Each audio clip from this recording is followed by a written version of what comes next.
everyone. Welcome back to On Purpose. I am so excited for today's conversation. You know that I love introducing the guests that you can fall more in love with, but even more importantly, guests that are willing to open their heart, share the challenges they've been through, and share with us how they can actually act as a guide through lessons, through learning from their challenges, mistakes, and issues that they've gone through, and people who are willing to be vulnerable with us.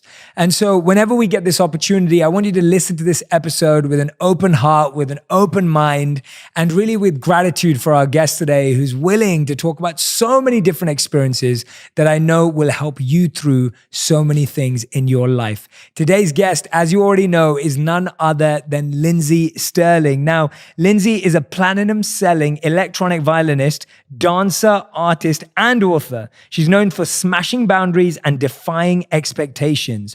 And on her fifth full-length album, Artemis, she once again conjures the spirit of innovation that initially distinguished her back in 2010. She has over 12 million subscribers and over 2 billion views on YouTube. Lindsay shares that in her life, she's gone through depression, anorexia, and loss, but she always comes out on the other side and wants to remind everyone it's possible. Today, I'm thrilled to find out more about how she fills her life with positivity and her creative process as an artist. Welcome to the show, Lindsay Sterling. Lindsay. Hi. Oh my gosh. I'm like blushing over here. It's all true. Such a great intro. Thank you. It's all true. And I also wanted to say, as a personal intro, we actually met for the first time, I think around 2 years ago, nearly 2 years ago, at the Summit of Greatness by Lewis Howes. Yes. And I remember I've been a big fan of the violin my whole life. Oh, really? Like, I think it's the most beautiful instrument in the world. I have never tried to pick it up for that exact reason, because I do not want to ruin that reputation that it has for me. But and I'd heard your work before, and so I remember coming up to you and you were signing books that year. Yeah. And I remember just telling you how much I loved your work, and your performance that day was just phenomenal.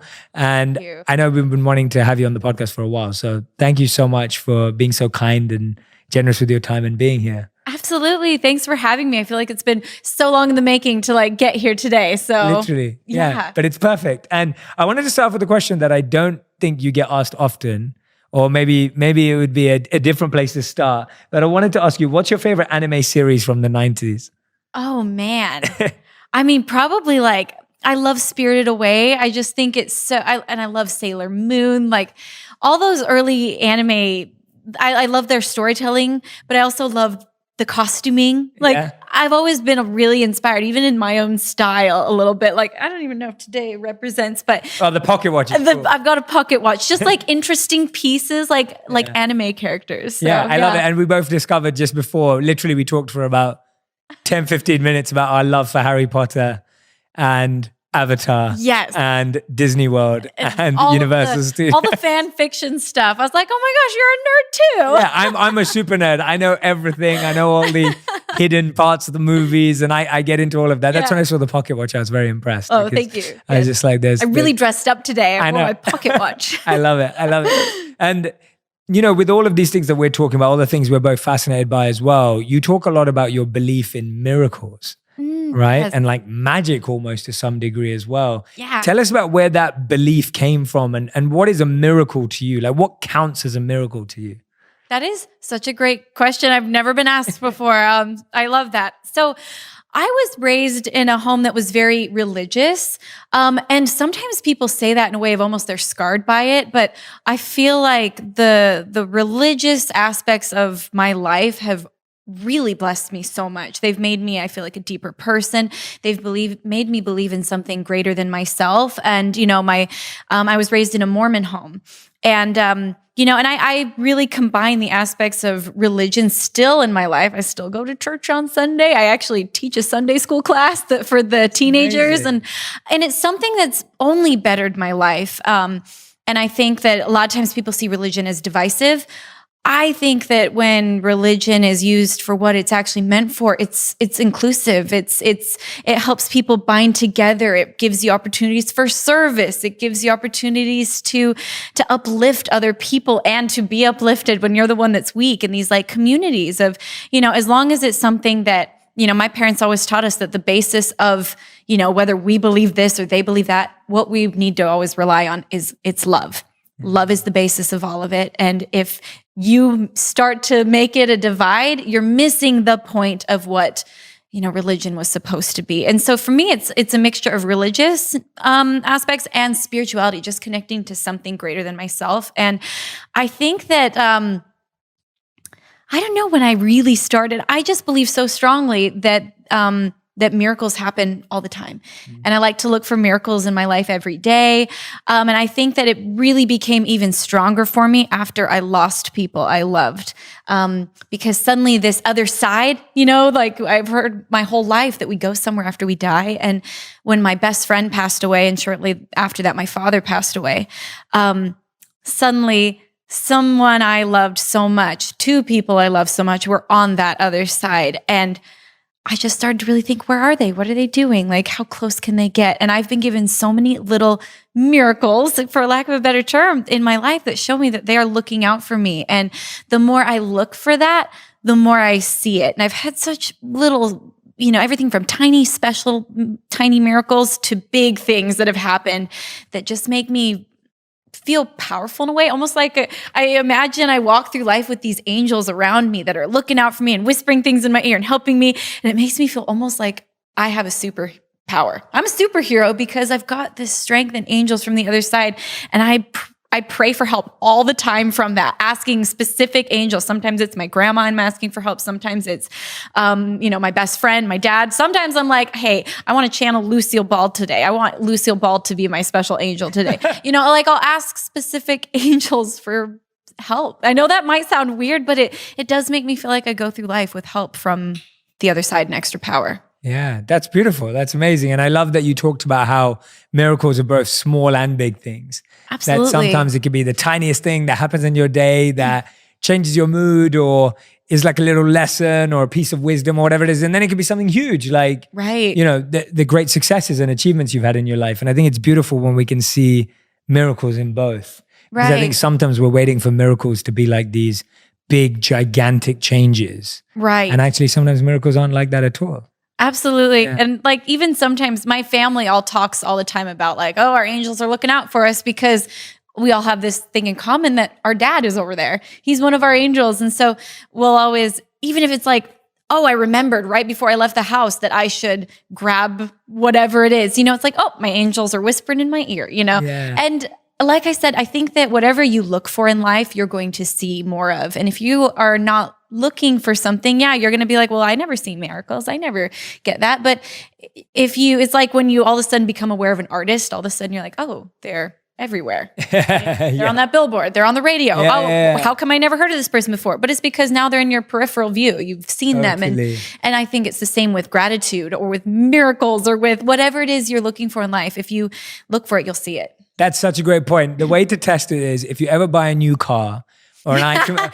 Yes. If you ever buy a new car or you're thinking about buying a new car and then you go on the road, you see that car everywhere. Right. And it could be a rare car. It may be a common car, whatever it is, but it is exactly that. Whatever's in your peripheral view, you start to see it everywhere. Mm-hmm. And I think the point you just made is so beautiful because I think sometimes it's like when you're rushing out the home and you notice you forgot something, it's almost like, oh, I forgot it. Like it's almost like a negative feeling. Right. Rather than like, oh, thanks, I remembered, right? Like the way you're seeing it. Right. And it's so interesting because it's such a small thing and we do it every day. I know I do it sometimes. It's like I get downstairs, I'm about to get in my car and I'm like, oh, I forgot my wallet or whatever it is. Right. Rather than, oh, I'm so glad I remembered rather than getting to the store. Really interesting, and then, right? Yeah. Or even having a moment to be like, oh, thanks. Yeah. Thank you, my angels, or whatever it is that you see as your, thank you, my brain, for being smart and remembering, whatever you want to see it as. I like that. Yeah, well, you said it, not me. You put it, anyways, that's cool. Yeah. And one thing that I think has helped me so much, I talk about all the time, is my gratitude journal. Yes. Has been very transformative in my life. And this, I didn't realize something so simple would make such a big impact. And it's things like that where automatic responses start to become more gratitude-based than negative-based. And it's exactly like you said, the same exact situation where I can be like, I am so stupid that I always get to my car and I forget something. Or, oh, thank heavens I remembered before I left. And I've noticed a shift happen in my mind of all of these little tiny things that happen automatically now that turn more towards an optimistic attitude rather than a beat myself up attitude or a complain attitude. All because I practice every single night for 5 minutes before I go to bed, just like several things I'm grateful for. And it's just those little tiny things that make the biggest difference in life. And I often think that when we want to change, I think sometimes I used to be like, oh gosh, I've got so much work to do. And like, I have to change everything in order to be a better person. But it's like, no, it's tiny, tiny pivots, tiny, tiny tweaks, like little things that are going to just make these huge impacts over time. And it's all about just one pivot at a time, not shifting everything, one tiny, tiny turn. There's really nothing more important than your health and your peace of mind. When I take this supplement every day, I go to bed at night knowing that I provided my body with the absolute nutrients out there. And that's something I always feel accomplished about. We don't always have to make a huge, drastic changes to improve our lives. Sometimes it's as simple as taking a high quality supplement that actually digests well in your body and delivers all the nutrients you need to your cells. Luckily, that one supplement exists and it's called Athletic Greens. I remember when I first started taking my physical fitness and health seriously, it was always so hard to know which supplements to take. But now I can confidently tell you that you only need one, and it's Athletic Greens. I do believe it is a perfect supplement for everyone who wants to make sure they're feeding their body the best. There's no fluff and the pack, all the best ingredients that actually have high potency and bioavailability. With 75 vitamins, vegan-friendly minerals, whole food source ingredients, plus the antioxidant equivalents of 12 servings of fruits and veg, I'm confident you couldn't find more comprehensive nutrition in one supplement. Athletic Greens also includes prebiotics, probiotics, digestive enzymes, adaptogens, superfoods, and more, giving you your one-stop shop to help support your body's nutritional needs across 5 critical areas of health, including energy, immunity, gut health, hormonal and neutral support, and healthy aging. I like that it's delivered in powder form and mixed with water. That means less capsules and superior absorption, which doesn't include any binders or fillers. Whether you're taking steps towards a healthier lifestyle or you're an athlete pushing for better performance, Athletic Greens takes the guesswork out of everyday good health. Why not just try it? Jump over to athleticgreens.com/purpose and claim my special offer today. 20 free travel packs valued at $79 with your first purchase. That's athleticgreens.com/purpose. Blinkist has made it so easy for me to read so much more and helps me stay on schedule with my other responsibilities for the day. I know that in today's time, it's so hard to find time to read a book and, make the time to actually invest in that. But Blinkist makes it easy. It makes it so simple. It works on your phone, your tablet, or your browser, and it takes the best key takeaways, all the need-to-know information from thousands of nonfiction books, and condenses it down into 15 minutes. You can read or you can listen to it. And Blinkist is made for busy people like you and me who want to get the essence of the book so that you can start applying the principles and living them in your real life. So I've read a couple of books recently. I read Shoot for the Moon by Richard Wiseman, which was a great, great read. And now you know my secret weapon for learning new things and getting ahead. I hope that you use it and share it as well. With Blinkist, you get unlimited access to read or listen to a massive library of condensed nonfiction books. All the books you want for all one low price. Right now, for a limited time, Blinkist has a special offer just for our audience. Go to Blinkist.com/J to try it free for 7 days and save 25% off your new subscription. That's Blinkist, spelled BLINKIST.com/J to start your free 7-day trial. And you'll also save 25% off, but only when you sign up at Blinkist.com/J. Absolutely. When did you start your gratitude journal process? Like, when did that become a regular habit in your life? 2 years ago. Oh, wow. Okay. Yeah. So fairly recent. So yeah, it's been a fairly recent thing. It's been a long enough time to practice it, but it's been fairly recent in your life. Yeah. And where did you get introduced to it? And why was it just you read an article or a book or you heard it somewhere or was... I just heard it enough, I think. I'd heard enough people say that this is a good practice to do because I'd listened to a lot. Like, I like to fill my life with positivity, whether it's reading like Brene Brown books and on Audible as I drive in my car or listening to podcasts. And I feel like the more I fill my life with positivity, the more positive I am, obviously. And so this was something I just kept hearing about. And every year I like to pick a word to work on. And Ooh, I like last this. year, as a result of kind of starting this gratitude journal, I decided I'm going to dive in. My word for last year was gratitude. And it was really nice and I think that's a really good way to approach New Year's resolutions because you can make tons of little like goals, but they all my goals always focus around my word for the year. So it's like, this is my big goal. And then I'm going to just make lots of little like things that will hopefully lead to that. And anyway, so that's when I really dove into it. I was like, we're doing this. I'm going to visualize it. I'm going to write it. I'm going to be it. I love that. And how many things do you do every night? Only 3. Okay, like only it's 3. very manageable. I do 3 when I go to bed, and then I do 3 when I wake up. Oh, I love that. So it's just like the bookends of my day. And then, sometimes when I'm really ambitious, I sit there and I'll visualize those things, and I'll try to like feel them actually, not just write, then see, then actually feel, and then go to bed. I love it. I love the sound effects That's too. the plan. I love it. What was the intention for the year of 2020? What was the word for this year? Oh, my word for this year is actually magic. So it's funny that you started I off. had no idea. And you start off the podcast with that word. That's but crazy. Wow. Again, I've heard that word so much in the last month. See, I haven't. Because I'm looking for it and I'm thinking about it. And the reason I chose magic is I feel like, I don't even know how to describe it. I feel like I used to live a little more magically where I made big wishes and I dreamed big. And, I didn't even realize this, but someone was telling me that every 8 years, it's a year of manifestation. And I guess this year is one of those years. Okay. And so 8 years ago was a year of manifestation. So I was looking back at 8 years ago and the things that I believed I could do, the things I wished for, the things that were like on my radar. It is amazing what has come full circle since that year. And I didn't even realize it. But I used to be so good at making wishes and believing full-heartedly that I would achieve them and that they would come back to me. And because I believed in good things came. And not that I'm a pessimist, I just feel like a little bit of that dreamer in me has become kind of realistic. And so I want to just open it up to like living magically, like feeling magical, feeling powerful, feeling like all those things. And so getting back to that side of myself that I think has just gotten a little bit realistic. Yeah. If that makes sense. Yeah, that makes so much sense. You always have struck me as quite a magical person in general. Oh, thank I feel you. like you have, I feel like, I don't know if it's because you showed me dressed up as Dobby or Maybe.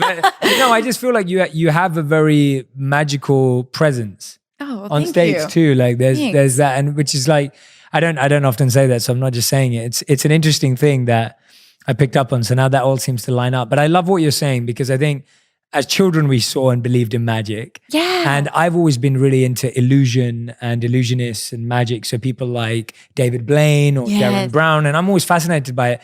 And the truth is, as you become older, you want to know how it's done. Yeah. Whereas when you're a kid, you just appreciate it and you just think, wow, that's mind blowing.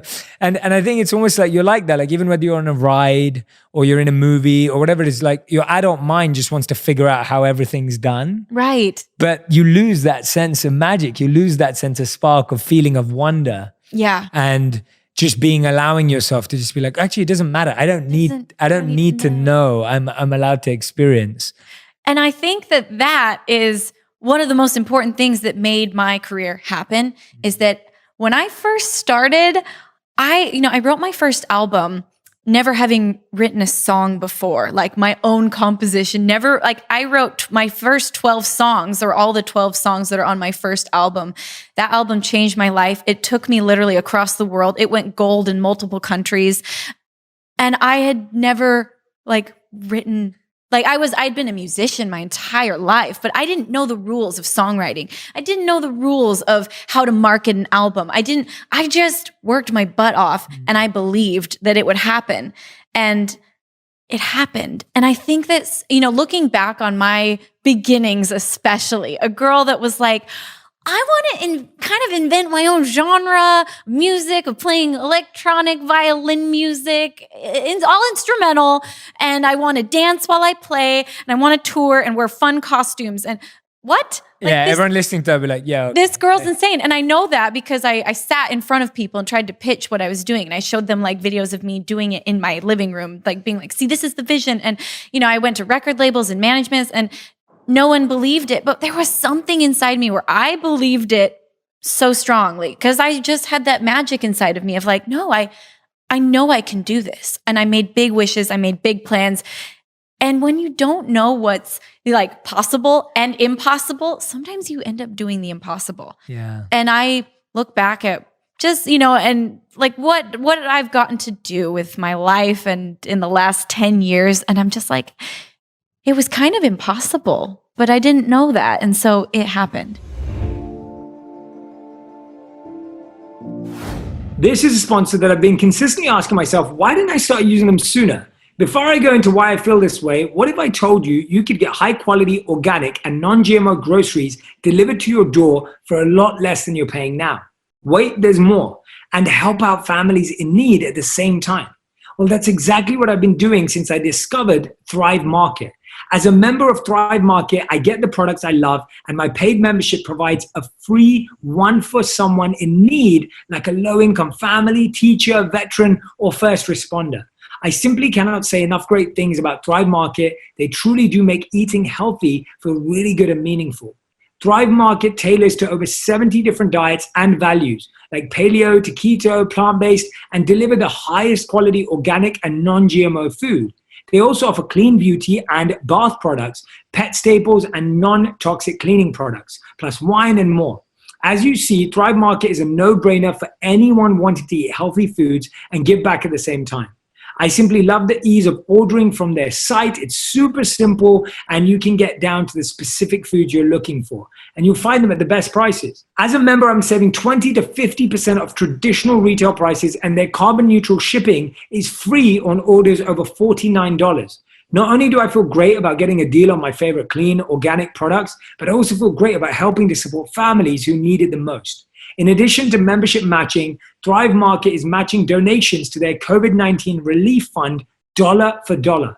Thrive Market is working 24/7 to make sure members are getting their groceries delivered as fast as possible. You can learn more about their commitments to customers and membership matching on their website. Try Thrive Market and become a member risk-free. Go to thrivemarket.com/onpurpose.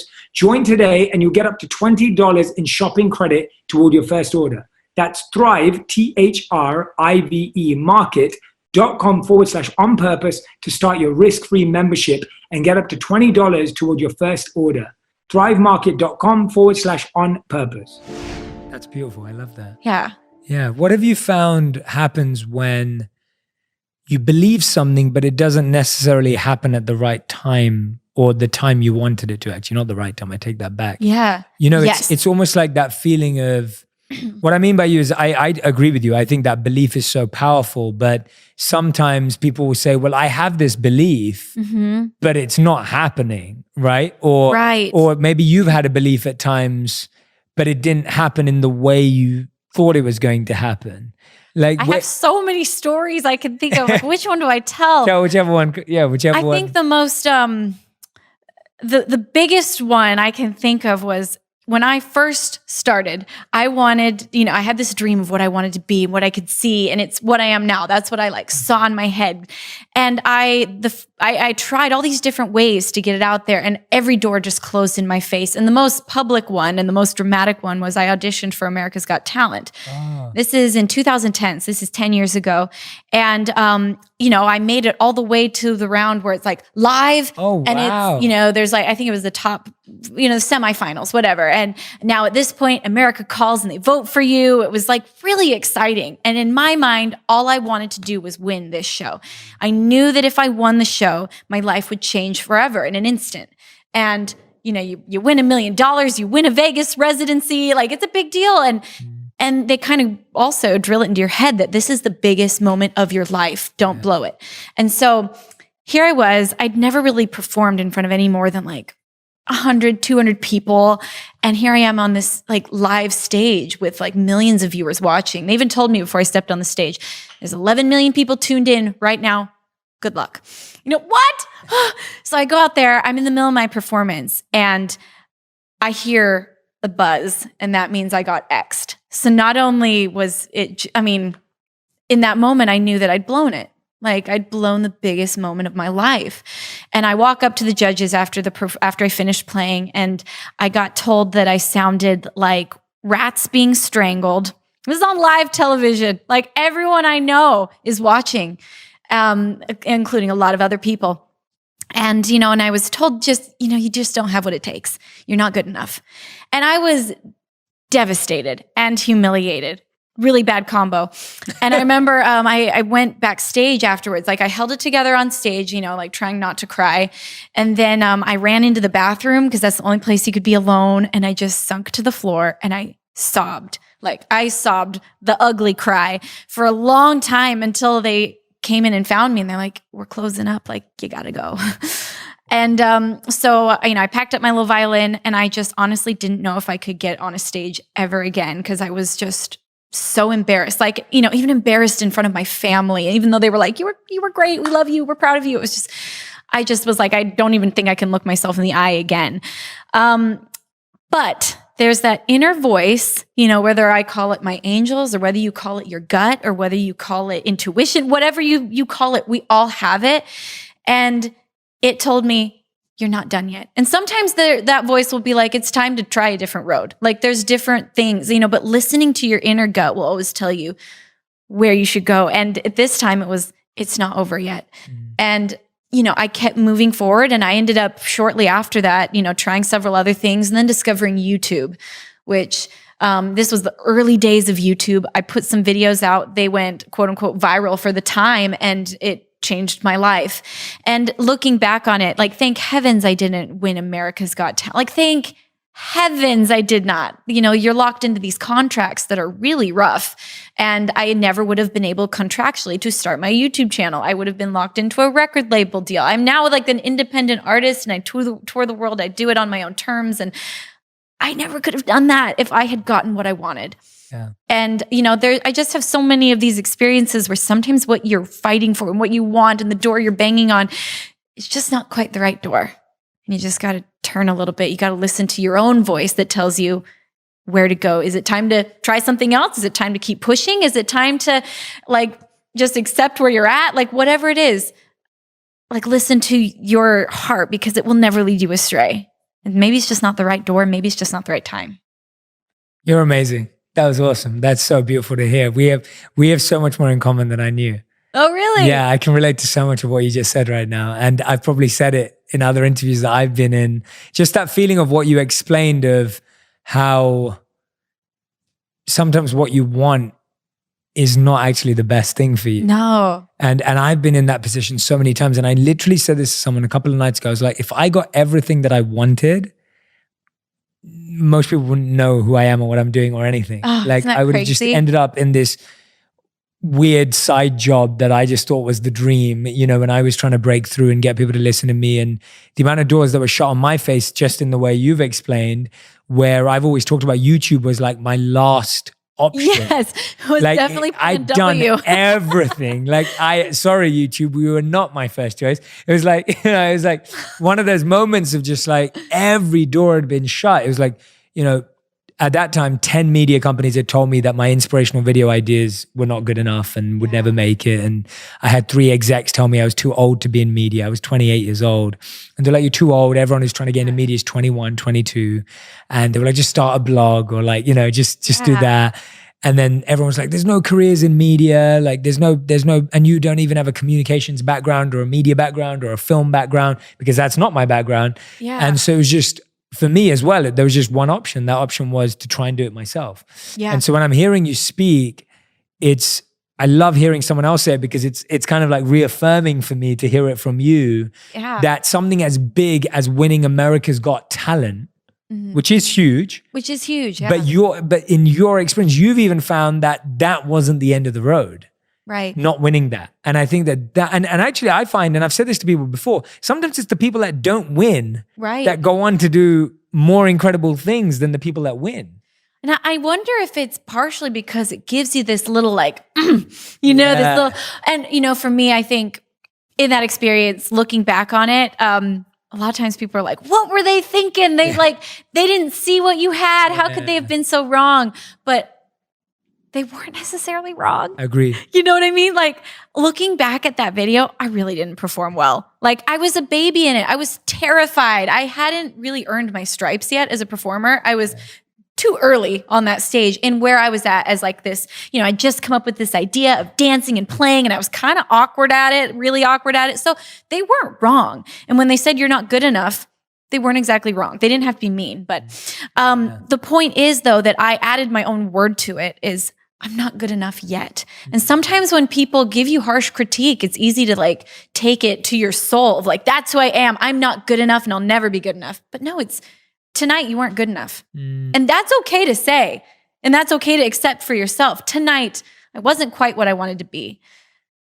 Yet. I will be better tomorrow. I'm going to show up. I'm going to work hard. And now I can say, honestly, when I step on a stage, I've earned my stripes. I worked my butt off, like not only to like, create all the social media stuff and learn how to live in that world, but honestly, just in my skills and my craft, like I've honed in, I still practice it. And so now it's like, yeah, I now have earned my place in this entertainment world.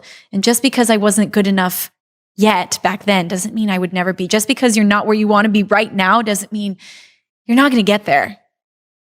And so, yeah. Yeah, you don't have to take something that was true one time and make it true for all time. Like that doesn't. That's the way I was trying to say it. Doesn't. Yeah, no. I was thinking about it while you were saying it. I was like, so often we take something that was said one time and we're like, okay, that's true for all time now, and that's it. Right. And there is no reality. I love what you just said about adding the word "yet" to the end, and about accepting that it's the same. Like,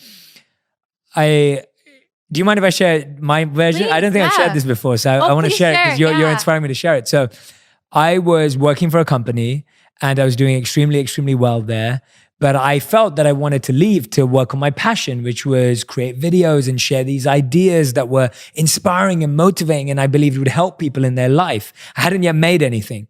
And the company asked me to create my ideal job profile. And so I created it, which was interviewing people like this, creating videos that help educate and inspire and inform people, and making content in a way that people would feel better and being impacted by it. And I remember speaking to the chief marketing officer of this company, and I was on the phone with them, and they were looking through my list of my ideal job, and they said, "Jay, so you want to be an influencer and you want to be a celebrity?" And I said, no, that word was not on my list. It was like, no, I want to do interviews. I want to be a host. I want to be a content creator. I want to edit these videos. It was, and they said, no, you want to be a celebrity or an influencer. And I said, no, I think you've got it all wrong. I just really believe that I should be making content. And they said, well, we don't have space for celebrities and influencers at this company. And literally it was phone down moment. And I left like a week later. Now, so many people since that day have always said to me like, oh, don't you want to go back and show them what's happened and tell them? And I'm like, I want to go back and thank them. Like, I want to go back and express gratitude to them and be like, thank you so much for telling me that there wasn't any space for this role. I still don't see myself as an influencer or a celebrity. That's not the point. Right. But I'm so glad that I was told that this role didn't exist there. Because if it did, I'd still be working a full-time job, having to create content that was right for that place, and not being able to, same as you said, being an independent artist, getting to create content that I really believe in and that I really love and that can spread all across the world. So anyway, I'm grateful that, thank you for... No, I love that. It's just this idea that the doors that close that are devastating are oftentimes the best thing that could ever happen to you. But it's only going to be the best thing that ever happens to you if you keep moving forward, if you keep taking steps and say, okay, well, where's next? What's the next thing? It's still believing in yourself despite the fact that maybe someone else didn't. Yeah. I'm inspired. Just sitting next to you, I'm so inspired. No, honestly, like you just like put my soul on fire. It's amazing. It's like, anyway, it's awesome. Tell me about, we've talked about professional failure or professional rejection and purpose-based challenges. This is purposeful to you, the work that you do. It's not just you're a musician and you do it from a career point of view. It's purposeful. But tell us about the personal challenges that you've broke through as well. Like you've battled with anorexia. Yes. And that, I'll let you tell me whether that was harder or easier than a professional challenge, but it sounds like it's a lot harder when it's personal and with you and your body and your mind. Tell us about how you went through that experience and how you overcame that. Yes. And I actually love to talk about this because so many people, to some degree or another deal with this, whether they are diagnosably anorexic or whether they just some days hate their body. Like, I think that a lot of people deal with this. And I think depression is something that, whether it's like clinical depression or chemical, or whether it's just situational, like everybody deals with that at times of their life. And so I think it's something that's so important to talk about and like learn for yourself and understand how you go through these phases. And, I realized when I was in college, I was, I think in the middle of college when I finally came to realizing, oh my gosh, I'm anorexic. And it took a while to come to that realization because I had been depressed for a really long time. And it happened so slowly that it just consumed me. And I would have defended it forever, being like, no, I'm just really healthy because I was exercising all the time and I was eating like a bunny. Like I was eating all like vegetables. And, so I would have defended it forever that no, I'm just healthy. But I finally had this moment where I realized that I had sacrificed everything for this. And it happened, the realization for me happened in the most simple moment, and it makes me really emotional. But my sister's my best friend, and she was my roommate at the time. And all of our roommates, we were all really close, really good friends. And I heard them all laughing in the other room and just talking. Someone was telling a funny story about a bad date or something. And they were all laughing, but I just didn't even have the energy to get off my bed to go in and join because I also just thought like they wouldn't even want me to join. I just was so depressed. And then my sister came in the room and sat on her bed. And I looked at her and thought, I don't know when we became strangers, but I don't even know how to talk to her anymore. And it was because I had gotten so consumed in my mind by like anorexia is fully consuming. All you think about is yourself. All you think about is your next meal. All you think about is what you look like. Like it's, it becomes a very selfish disease that is very isolating. And it's not like you're selfish in the terms of like, oh, I'm awesome. Like it's selfish in the terms of all you can worry about is yourself because you're so consumed. And so I didn't even realize, but I was like, I don't remember the last time we had like a real conversation or laughed or talked together. And that gave me the courage to be like, something is wrong. Something is definitely wrong in here and I need to figure it out. And so I started going to therapy because I was finally willing to fight for happiness again. I realized I was sad. And it took me about 2 years to fully come out of this first cycle of like, depression and pull out of it and come out of anorexia and become like, oh my gosh, I think I'm healthy. And, since then I find it being like, it's going to always be a part of my life in the weird way. I don't know how else to say it, but it's very much in the background. It's something I don't deal with on a regular day-to-day basis. But sometimes when I'm like stressed or when I'm worried about something or when I'm exhausted, that's when it thinks it has room to come back and it tries to sneak back into my life. And now it's to the point where rather than taking 2 years to come out of it, now it's like, oh, I recognize you and you're not welcome here. Like you're not a part of my life. And I really, one of the most helpful books I ever read for my anorexia was a book called Life Without Ed. And it's where this woman personified her eating disorder and she talked to it. And she would say, she would have conversations with it and talk sense to it because you realize there's a dialogue in your mind and it tells you sometimes really nasty things. And to her, that was not her.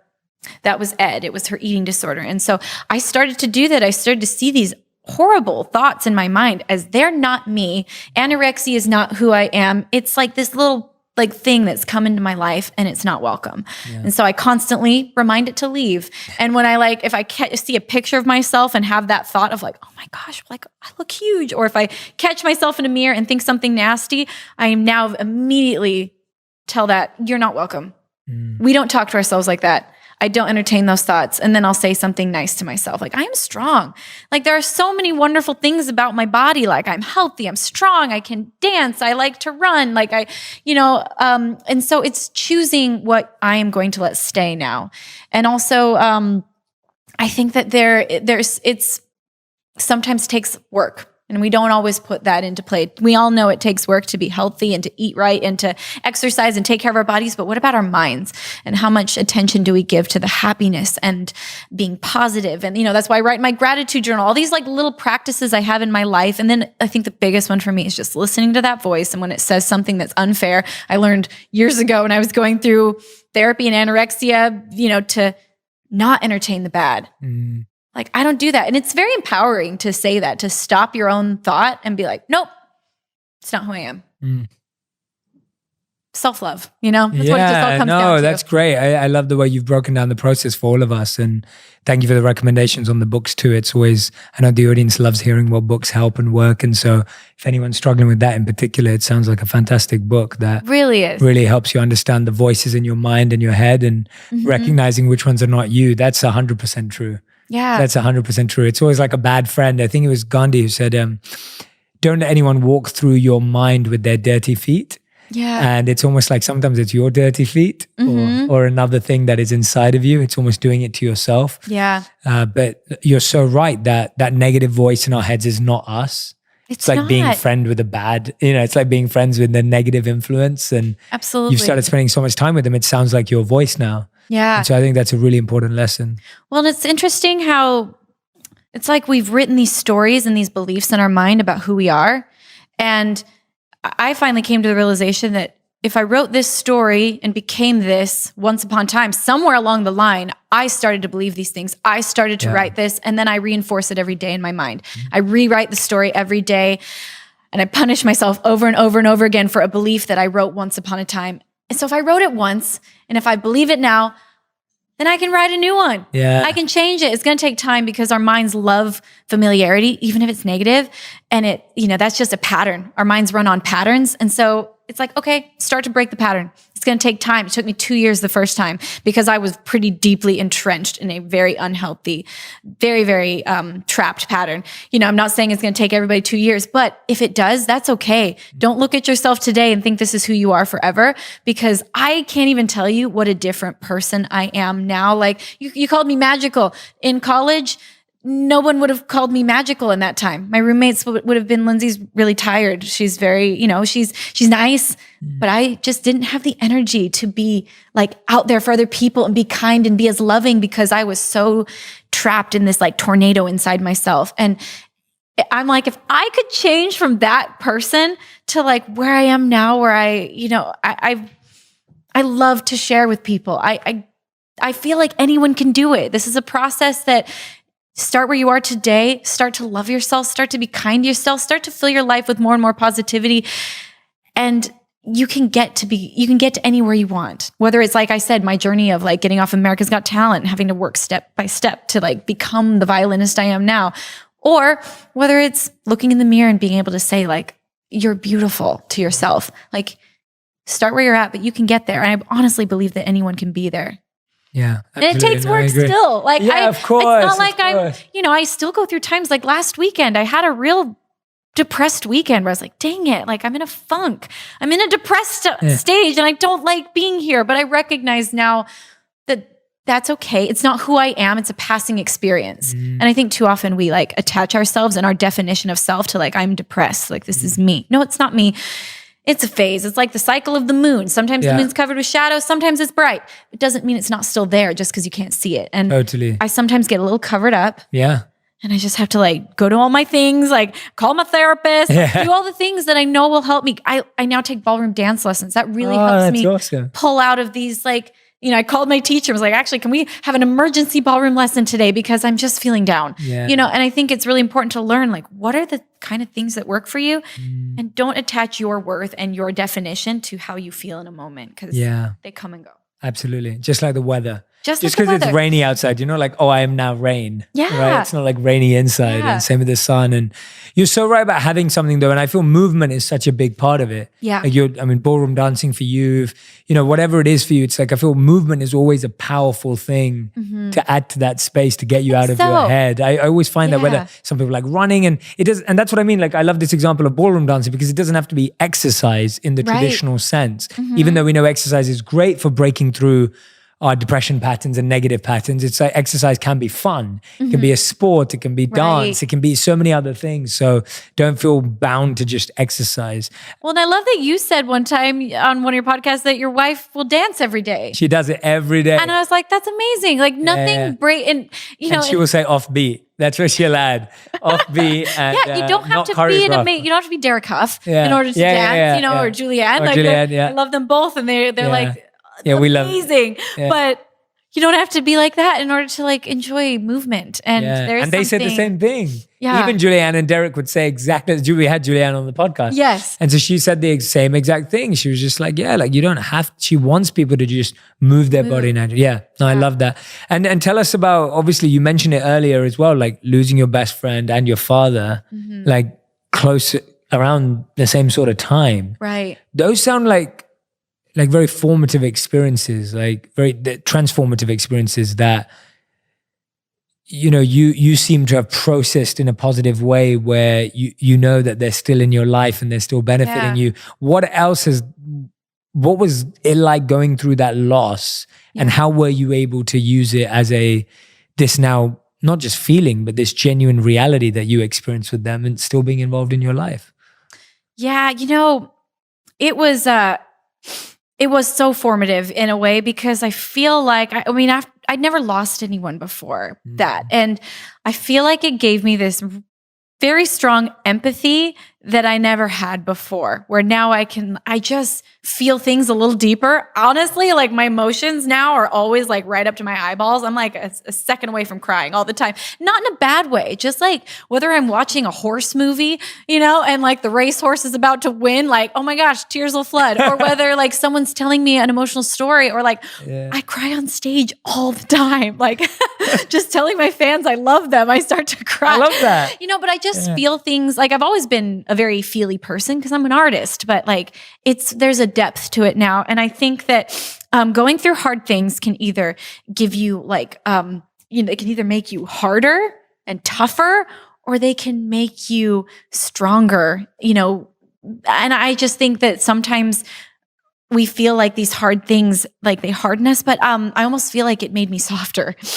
going through this. And I honestly think it was my religious beliefs and my spirituality that pulled me through it, and turning to that rather than turning to anger. And I remember actually one of the most beautiful moments of my life was it was my sisters, my mom and I, it was my whole family were sitting around my dad's hospital bed as we knew that it was his like last moments. We weren't sure when he was going to go. We weren't sure if he could hear us or not. But he had quite a long battle with cancer that was really hard to watch. And so as he's laying in this bed, not looking like my dad anymore, we sat there and we were just in silence, like not knowing what to say. And then one of my sisters was like, you know what? Let's tell stories about dad. Let's tell like some of our favorite moments. And we just sat there and they started a little like, I remember one time, and then before you know it, we were laughing and we were crying and we're all holding hands as we're telling these stories. And in that moment, this shift happened in me where I went from this bitterness of like, how could this happen to my dad, this smart, strong, like the best man I know, funny, like he made me who I am.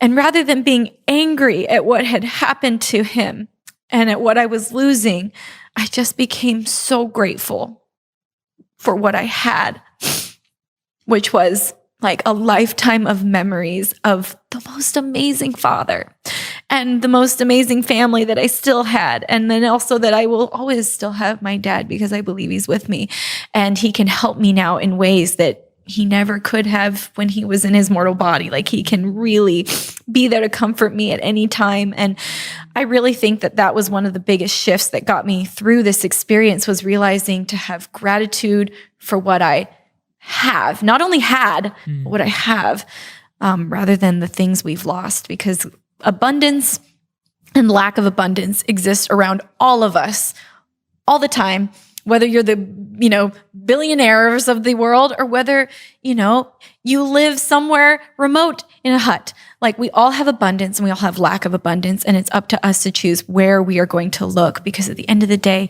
we all just want joy. We all just want happiness. And what else matters than like sharing goodness, sharing gratitude, sharing love, and giving yourself the ability to have self-love, and forget all the labels and the judgment and the money and the like. Who is it that decided we're all supposed to look a certain way? Who's it that decided that money equals happiness? Because it doesn't. Who's it that decided that success makes you better than somebody else? It doesn't. Like all these things that sometimes trap our minds into feeling like we're supposed to be a certain way they're prisons. And as soon as you can stop all those voices and those opinions and just realize, like, what is it that I want to be? I just want to be grateful. I just want to love. And that was a huge shift that happened in me. And it happened, moments before my dad passed away. And it's to this day, one of the most transformative just moments I've ever had. Thank you so much for sharing that, by the way. It's so like heartwarming to hear you express everything through gratitude. Like you can tell how much you've processed everything through gratitude, even the toughest moments of any one of our lives. Like for anyone who's lost someone in any way, anyone who's listening or watching right now, that it's not easy to do that. But the fact that you've been able to fuel every situation in your life with gratitude is an amazing lesson for all of us. Like it's amazing. Oh. It's really, really beautiful. And it's such a wonderful reminder for us all to follow that example in all of our different challenges and situations in life. And you're just saying there that, it's all about being joyful and etc. And like this new album that you've made, Artemis, is obviously, you say it's one of the first albums that you've recorded from a place of joy. Yeah. As opposed to recording it, from a place of pain or challenge or struggle. That, as an artist, I mean, that almost sounds harder sometimes. It does. Isn't it? Isn't it harder? Like, well, it's sometimes. Yeah. Tell us about how that was different. Yeah. People always say that, artists make the best music through pain or the best like films through pain. And I was like, oh, that's kind of horrible that we have to experience pain in order to make good art. But to be honest, like, whenever I go to start a new album or a new phase, it's like, okay, I think, where am I at? What am I feeling? And, my Brave Enough album, which was the previous one, was written about loss. It was right after and like during like all of this that I wrote that album. And I drew from hard emotions. And it was a good album. However, I think that this album, Artemis, I think it's my best album I've ever done. And it was really exciting when I went to think about, okay, where am I at? What am I drawing from? And I thought, I'm in a place of joy. Like, this is awesome. I get to write about being in that place, not just hoping to be in that place and the strive to get there, but I get to write about it. And I called the album Artemis because Artemis is the goddess of the moon. Mm-hmm. And I've really come to appreciate this whole analogy of what the moon represents to me now. That I mentioned it earlier just briefly, but that the moon goes through phases. Sometimes it's bright and it lights up the whole night. Like you can literally walk by the light of the moon. Other times it's covered in shadow and you can't even see it. Yeah. And, after my best friend Gavi died and my dad died, I was in a little bit of a shadow for about 2 years. I was in quite this a little bit of a situational depression. And I had kind of accepted that you know what? I think loss changes you. And I think this is the new me. And I just need to get used to her. And that rose tinted glasses version of myself, that kind of magical person, I think she's gone. And that, okay, this is me. And then after about 2 years, I just felt myself come back. It's like the eclipse was over and I was like, oh my gosh, it's not that I was gone. I was just covered up by a little bit of shadow. And that's okay. And that's why I always now think about depression and all these things of they're just, or a hard weekend. They're not who you are. They're passing phases, whether it lasts 2 years because I lost the most important people of my life, or whether it's, just for some reason you're having a really hard time. It doesn't matter. They're not who you are. And if you keep working on yourself and doing the things that help, whether it's dancing in your living room or whether it's going to therapy or writing your gratitude journal, just doing those things, if you keep working on yourself and living with hope, you will find your full light again, just like the moon always returns to its full light. And that's what this album Artemis kind of was all about. It was about coming to full light and expressing that. And it was also really fun because I wrote a comic book like as a partner piece to the album. And I'm actually still working on, the first issue's out, but it's a 6-series comic, but it was so fun to write, like inspired by characters and the theme and like, this like story that, I got to develop. I think it's really important as an artist or as just a person. Sometimes we feel like we're running in a hamster wheel a little bit. It's like, okay, I mean, I like my hamster wheel and all, but like I've done this, like this was my 5th album. So I was like, how can I make my hamster wheel feel slightly new? It's not like I had to just be like, I'm done with music and I'm trying something else. It's like, no, I just need a slight shift to make this feel fresh. And for me, that did it for me. Just having a story and a comic book and like writing a music almost as if it's a score for the comic book just made it all feel really fresh and fun. Yeah, that sounds so innovative. And I love the analogy of the moon because for me, it's like, that's such a beautiful way of looking at life. Like you don't judge the moon every day. Right. Like, you don't go, oh no, it's a half moon today. Or like, oh no, it's covered today. Or like, oh no, it's full today. It's like you realize that it goes through phases. Right. And it's the same with ourselves. Like we're going to go through phases and you're going to be full of light one day and one day you're not. And it's going to come back around and it's okay. It's okay. Every phase is okay. Every phase is okay. And every phase is still beautiful and useful and has a purpose. I don't think it would be possible for the climate for the moon to shine the same every day. Like I don't actually think it would be scientifically possible for that to be a good thing because of where it's got to shine and movement. When you look at how the design of the universe is so perfect that if you took it out of alignment of the way it is, actually it wouldn't be that way. Right. Well, and as you were saying, like some of the shadowy moments of your life, metaphorically, they're the ones that taught you what you need to know. They're the ones that gave me empathy. They're the ones that made me really dig my heels in and be like, I'm going to work really hard so no one ever tells me I sound like a drowned rat again. Like, whatever those shadow moments are, they're important in your phases too. Yeah. And they make you really appreciate like when you do get to fully shine, Totally. And also I just like that even when the moon is half covered up, it's still shining. Still shining. It doesn't give up just because it's, halfway covered. Yeah. And shines in the areas that it can. It shines wherever it can. Yeah. And we can do the same thing and we can all bring light to darkness. That was another thing I love about the moon. The fact that it's so brave and it faces the night, whether it's a full moon and it's like, I'm powerful, or whether it's a sliver, it still shows up to give all the light it can in the darkness. Yeah.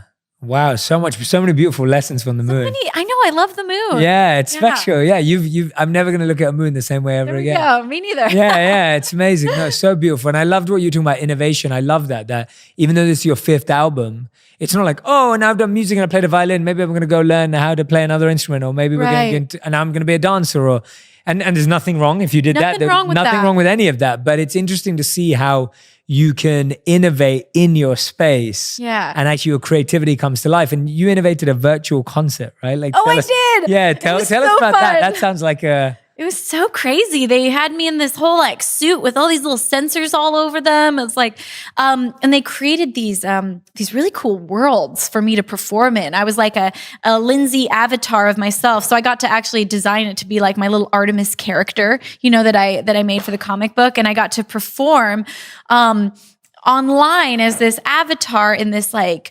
futuristic cool world with, and it's fun because, in a live show, I can't be like, let me spin through pedals and have them like float around me and like, let's have lightning go to the beat of the music. But like, whatever we wanted, we could make it happen because it was a virtual world. And it was just really fun to have fans live all over the world. They're tuning in from, whether it was like some from Russia, some from South America, some from LA. And it was just like all over the place. And, getting to have that moment together was really just different. And also it was really funny because, I've done a lot of shows in my life now at this point, and doing an actual concert to like, there was like hundreds of thousands of people watching, but yet I'd finish a song and it was just like 6 people in a room with me that were like,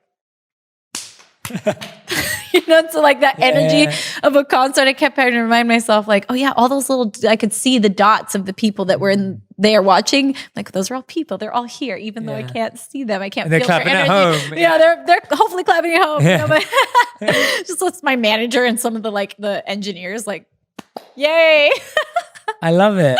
Yeah. I love the innovation of it. I think that's awesome. I'm excited to see what you end up doing with like virtual reality or augmented reality. Or like, are you into all that kind of stuff? Or it's fascinating. It's really interesting to me. So it is fun to think like, what is the next step for that? Like, how can music more be incorporated into that world? And who knows? Yeah, I think experiences for audiences are just so powerful, and technology allows us to touch so many people that could never be in the room or could never travel. Or I've been thinking about this a lot lately, about just dealing with this thought in my mind of like, social media provides such an opportunity to connect across the world and do so much good. It also, as we know, has such a power to do like not good.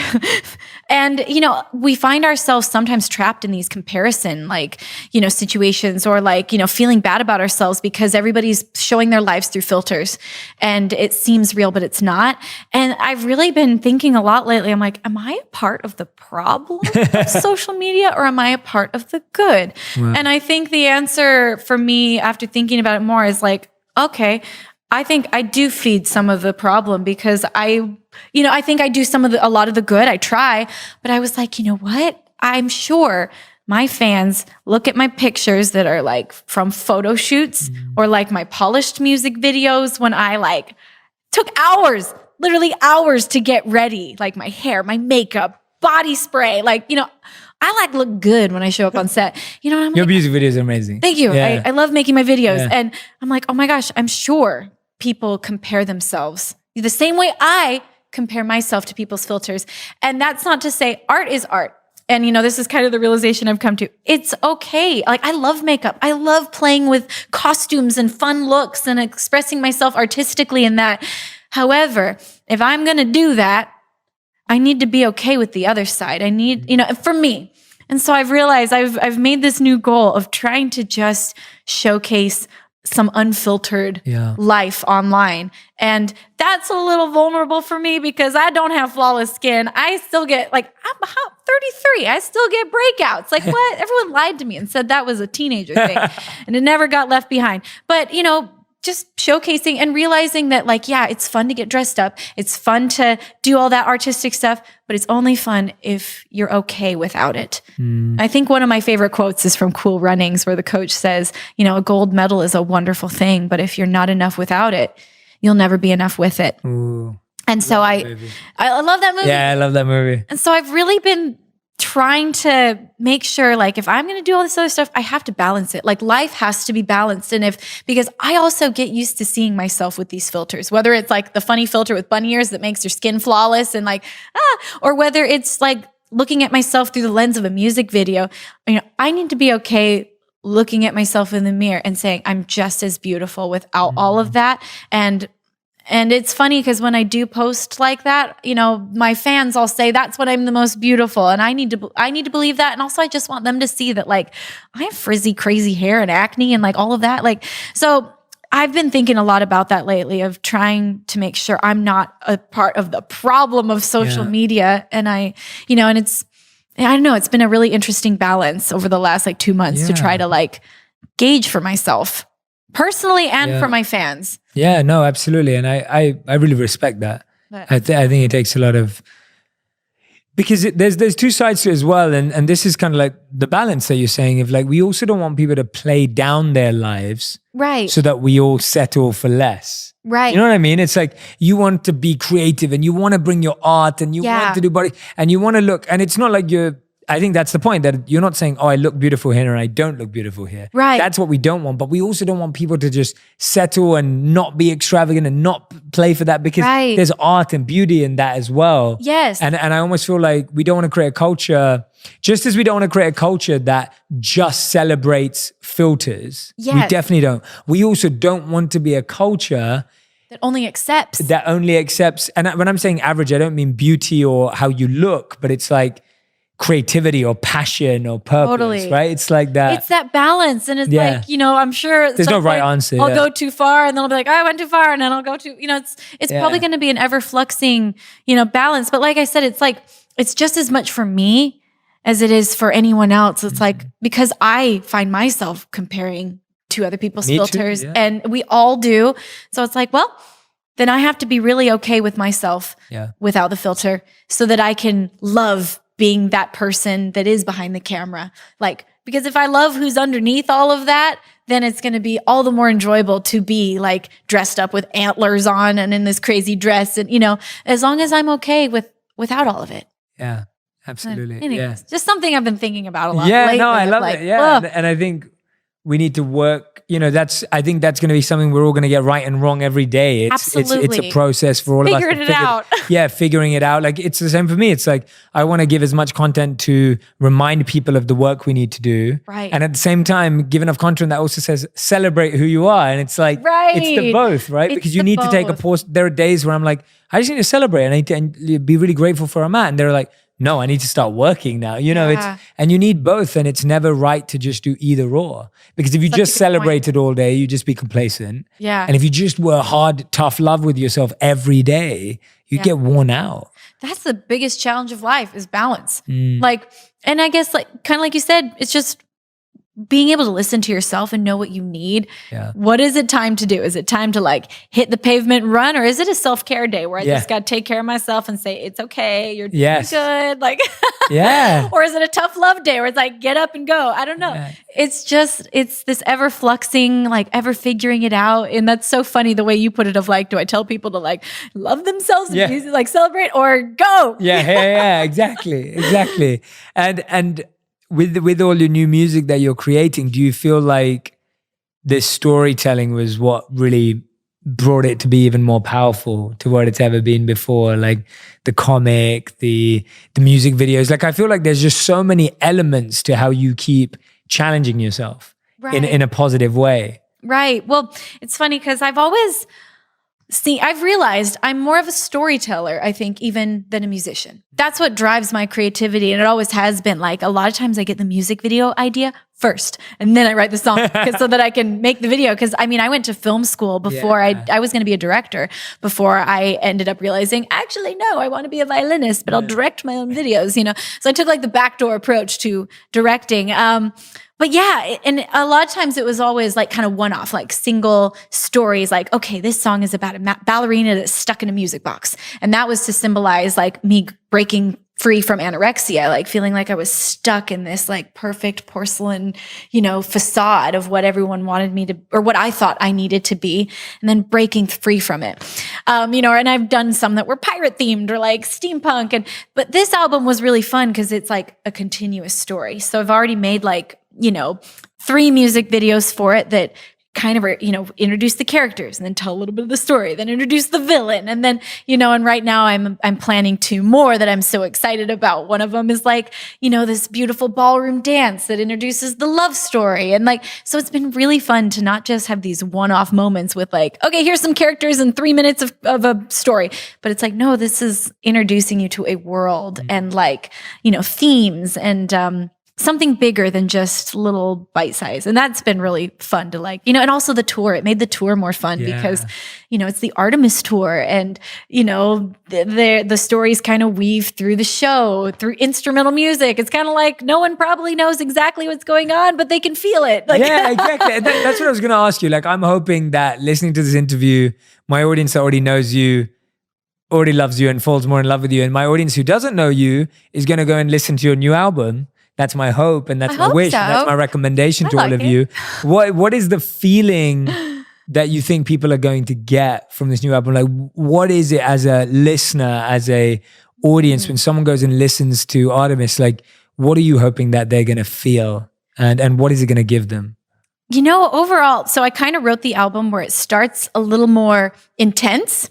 And then it goes a little bit like to a sweeter feeling. And then it goes to like a super like, whew.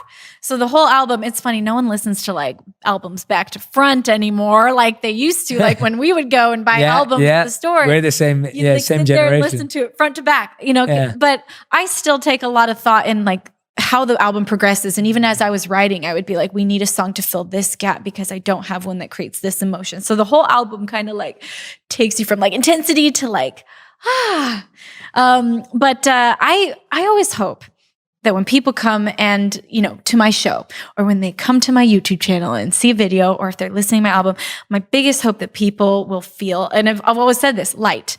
even before I had the whole Artemis theme, is I just hope that people will feel their own light, their own self-love, and feel empowered. And, whether it's listening to the music, but especially at my shows, I just want people to leave and feel pumped and yes, I can do whatever I want in life. Like I can go out there and I just want people to feel full of light and self-love when they come into my world. And, that's my greatest hope anyway. And yeah, absolutely. I've always felt listening to your music that, and I'm recommending this to everyone who will go ahead and listen to the album too. Like I've always felt like this warm embrace from your music. Oh, like that's how it feels to me at least. Thank you. It's like a very, comforting, but not in a junk food kind of way. like comforting in a soothing, calming, like feeling understood, feeling really feeling cool. more connected to yourself. Like I've always felt that way when I've ever watched any of your work or listened to it as well. So Thank you. that's my personal experience, and I really, really hope everyone who's listening or watching will go and find it. Where's the best place that people can come and listen, learn, find out about you, whether it's your tours, your new album? Like where's the best place? Well, I mean, I think for me, seeing an artist live, always, I don't know, I feel that's when I get to know an artist. And I hope that's how it is for my music as well. But I think that coming to see the live show, whether it's me or anyone else, it's just like, I get it. You get to fully experience like a 360 version. So I hope you guys come see me live. And if you're not sure if you want to come to the live show, if that's like too much commitment for where we're at, I understand. Come visit my YouTube channel. I think that's one of the best places that, because I feel like my music is not just meant to be heard, it's meant to be seen. That's how I write, is I think of these stories. And so I hope you at least check out my YouTube channel. And then, if I win you over, come to my show. We'll be here. We'll be in the US in the summer, and we'll be in South America and Russia this year. We're skipping around. I'm very excited. Oh, I love hearing that. Awesome. So, Lindsay, we end every interview with a final five, which is our rapid fire, quick fire round, which means I ask a question. You have to answer in one word or one sentence maximum, no more than that. Okay. These always make me so nervous. Good. Okay. So here's your final five. The first question is the best thing about collaborating with John Legend. Classy. I felt classy. Oh yeah, you felt classy. Not that he's classy. Well, no, he's classy. He's classy. Classy is contagious. Classy, contagious, classy. Yeah. Okay. All right. I love it. What's a question you wish more people would ask you? Spirituality. Okay. Wonderful. I hope we asked you that today. I did. Yeah. Okay. Good. Question number 3. What's one word you'd use to describe the violin? Expressive. Nice. Good. These are good. This is very good. I'm very impressed. I want to explain every word. Yeah, I'm like, I know you do. I know. No, sorry, and I get tempted, and I'm like, no, let me help. Like, I always destroy this routine of okay. When you're struggling to be creative, what's the one thing that gets you creative? Experiencing. Nice. I like it. I want to ask you all. I'm like, yeah, I'm holding back. Okay. And your fifth and final question. What's the best spiritual lesson you learned in the last 12 months? Love. Do you want to expand on that? Just that there's no pure way to experience spirituality than to just love people, love yourself. Just, I think that's the true essence of spirituality, is that love connects us all. And like when you really lead with love in your life, that's when you find the most magic, the most spirituality. And that's also when like people are people, not objects, not, something to be like gained from or, lost from or whatever. Like people are beautiful and they're people, and love, I think, is the greatest connection for me to spirituality. I love it. Thank you, Lindsay.